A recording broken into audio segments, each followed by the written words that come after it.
ఏపీలో మరోసారి అధికారం కైవసం చేసుకోవాలని కసరత్తులు చేస్తున్న వైఎస్ఆర్సీపీ వినూత్న పందాను అనుసరిస్తుంది. కొత్త పోకడల్లో సాగుతోంది. అందులో భాగంగా పార్టీ కార్యకర్తలతో నేరుగా టచ్లో ఉండేందుకంటూ ఒక యాప్ని రూపొందించింది.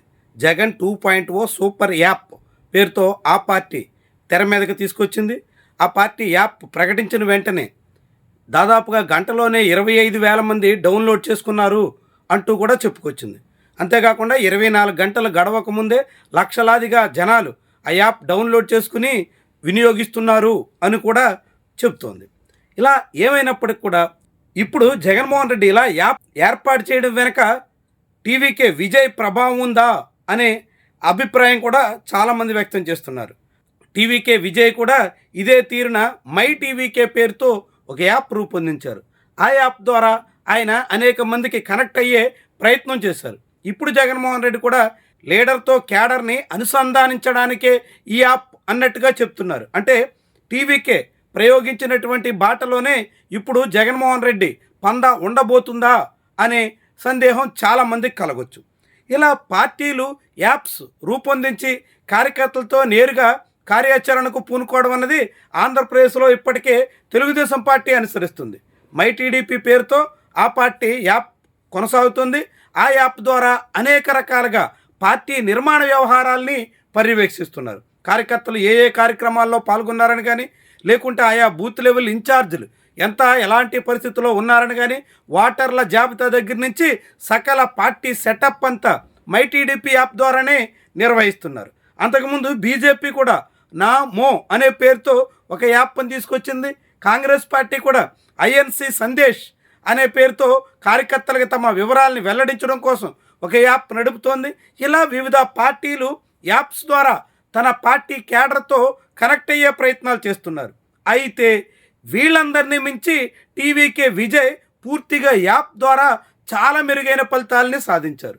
ముఖ్యంగా మై టీవీకే యాప్ ద్వారా కమిటీల సభ్యత్వం దగ్గర నుంచి కమిటీల ఏర్పాటు వరకు, పోలింగ్ బూత్ కన్వీనర్ల నియామకం నుంచి మొత్తం కార్యకలాపాల పర్యవేక్షణ వరకు అంతా యాప్ ద్వారానే జరిపారు. తద్వారా ఆ పార్టీ క్షేత్రస్థాయిలో బలం కన్నా డిజిటల్ సైన్యంలో తమ బలాన్ని పెంచుకోవడం ద్వారా అది ఫీల్డ్లో రిఫ్లెక్ట్ అయ్యేలా చాకచక్యమైనటువంటి సెటప్ చేసుకోగలిగారు. అది ఫలించింది. ఆ పార్టీ విజయాన్ని దక్కించుకుని అధికారం వైపు అడుగులేసేదానికి తోడ్పడింది. తద్వారా పోటీ చేసిన తొలిసారే టీవీకే అధికారంలోకి రావడానికి ఊతమిచ్చింది. ఇలాంటి తరుణంలో ఇప్పుడు టీవీకే అనుభవం తర్వాత జగన్మోహన్ రెడ్డి అదే బాట పడుతున్నట్టుగా అంతా భావిస్తున్నారు. ఇప్పటికే టీవీకేకి పనిచేసినటువంటి స్ట్రాటజిస్టులు జగన్ క్యాంపులో చేరారు అనే ప్రచారం ఉంది. ఇప్పుడు తాజాగా యాప్ తీసుకురావడం ద్వారా అదే మోడల్ని, తమిళనాడు తరహా విధానాన్ని ఎక్కడ అనుసరిస్తున్నారా అనేటువంటి ప్రశ్నకైతే ఊతమిస్తుంది. ఏమైనా ఇప్పుడు జగన్మోహన్ రెడ్డి యాప్కి విశేషమైన ఆదరణ దక్కుతుందన్నట్టుగా ఆ పార్టీ చెప్తోంది. ఎలా ఉన్నప్పటికీ సోషల్ మీడియా క్యాంపెయిన్స్కి మాత్రమే ఇప్పుడు జగన్మోహన్ రెడ్డి యాప్ ఉపయోగిస్తారా, కాకుంటే ఇతర అనేక రకాల అంశాలకు సంబంధించినటువంటి పార్టీ సెటప్కు సంబంధించినటువంటి విషయాలను కూడా యాప్ ద్వారానే జరుపుతారా, ఇది తేలాల్సినటువంటి విషయం. తెలుగుదేశం లాగా కాకుంటే టీవీకే లాగా కూడా వైఎస్ఆర్సీపీలో సభ్యత్వం అనే విధానం లేదు. నేరుగా క్యాడర్, లీడర్ ఇంతే తప్ప అక్కడ కార్యకర్త, మెంబర్ అనేటువంటి సెటప్ లేదు.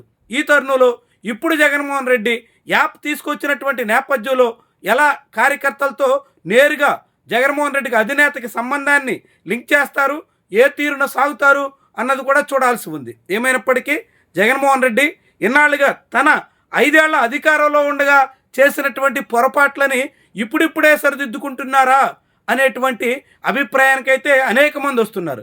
ప్రధానంగా క్యాడర్ విషయంలో జగన్మోహన్ రెడ్డి అత్యంత నిర్లక్ష్యాన్ని ప్రదర్శించారు.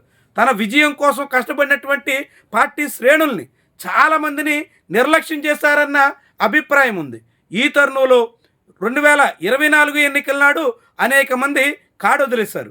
ఏ జరిగితే అది జరుగుద్దులే అన్నట్టుగా ఎవ్వరూ జగన్మోహన్ రెడ్డి విజయం కోసం తాము గుడ్డలు చింపుకోవాల్సిన అవసరం లేదు అనే చందాన నిర్లిప్తంగా సాగిపోయారు.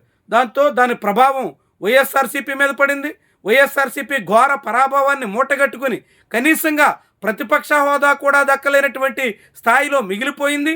ఈ తరుణంలో అప్పటి నుంచే తాను క్యాడర్ కోసం ఇక నుంచి విధానాలు మార్చుతాను, 2.0లో పూర్తిగా కేడర్కి అనుకూలంగానే మొత్తం పాలన ఉంటుంది అన్నట్టుగా చెప్పడానికి ఆయన ఎక్కడా వెనకాడడం లేదు. ఇప్పుడు యాప్ ద్వారా అలాంటి ప్రయత్నంలో మరొక అడుగు ముందుకేసినట్టుగా చాలామంది భావిస్తున్నారు.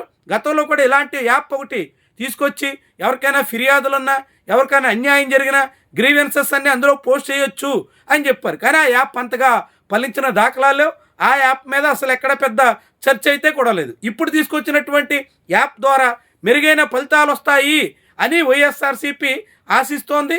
జగన్మోహన్ రెడ్డి కూడా అందుకు తగ్గట్టుగా విస్తృతంగా దీన్ని ప్రచారం చేయాలన్న ధోరణిలో ఉన్నారు. మరి ఇదైనా ఎలాంటి ఫలితాన్ని ఇస్తుంది, అది కార్యకర్తకి లీడర్కి మధ్య ఎలాంటి సంబంధాన్ని బలపరుస్తుంది, ఎలా జగన్మోహన్ రెడ్డి మీద వైఎస్ఆర్సీపీ కేడర్లో మళ్ళీ విశ్వాసాన్ని పోగు చేయడానికి తోడ్పడుతుంది, ఇదంతా కీలకమైనటువంటి విషయం. ఏమైనా టీవీకే విజయ్ అనుసరించినటువంటి మోడల్ అక్కడ ఆ పార్టీకి చాలా ప్రయోజనం కలిగించినటువంటి తరుణంలో వైఎస్ఆర్సీపీకి ఈ యాప్ ఎంత మేరకు ఉపయోగపడుతుందో చూద్దాం.